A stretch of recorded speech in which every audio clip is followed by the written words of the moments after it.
ওমানের পরিবেশ কর্তৃপক্ষ দেশজুড়ে প্লাস্টিক শপিং ব্যাগের উপর নিষেধাজ্ঞার চতুর্থ ধাপ বাস্তবায়নের ঘোষণা দিয়েছে। আগামী ১ জানুয়ারি ২০২৬ থেকে এই নতুন নিয়ম কার্যকর হবে। পরিবেশ দূষণ কমিয়ে আনা এবং টেকসই পরিবেশ গড়ার লক্ষ্যে নেওয়া এই সিদ্ধান্তের ফলে দেশটির বহু বাণিজ্যিক খাত নতুন করে প্লাস্টিক নিষেধাজ্ঞার আওতায় আসবে। কর্তৃপক্ষের সিদ্ধান্ত নং ২০২৪/৮ এর অংশ হিসেবে এই ধাপে বেশ কিছু নতুন সেক্টরে প্লাস্টিক ব্যাগ ব্যবহার নিষিদ্ধ করা হয়েছে। এর মধ্যে উল্লেখযোগ্য হল খেজুর বিক্রেতা, খাবার পানি ও পানির পাম্প বিক্রেতা, গাড়ির পাম্প ও মেরামতের দোকান এবং আধুনিক সেচ ব্যবস্থা বিক্রেতা প্রতিষ্ঠান।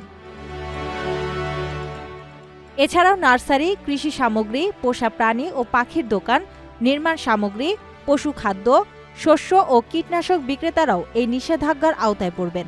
খাদ্য ও পানীয় খাতের মধ্যে আইসক্রিম, ভুট্টা, মিষ্টি, বাদাম, জুসের দোকান, খাবারের স্টল, মিল এবং মধু বিক্রেতাদের জন্য প্লাস্টিক ব্যাগ ব্যবহার নিষিদ্ধ করা হয়েছে।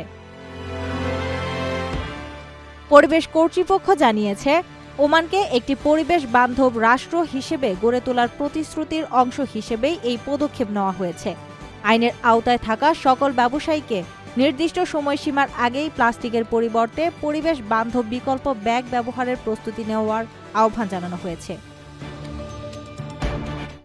আপনার স্বপ্নগুলো আকাশ ছুবে প্রবাসীর হেলিকপ্টারের মাধ্যমে। বিয়ে, জন্মদিন অথবা যে কোনো বিশেষ প্রয়োজনে হেলিকপ্টার ভাড়া করতে যোগাযোগ করুন স্ক্রিনে দেয়া নাম্বারে। প্রবাসীর হেলিকপ্টার, নিরাপদ ও সাশ্রয়ী বাহনের বিশ্বস্ত নাম।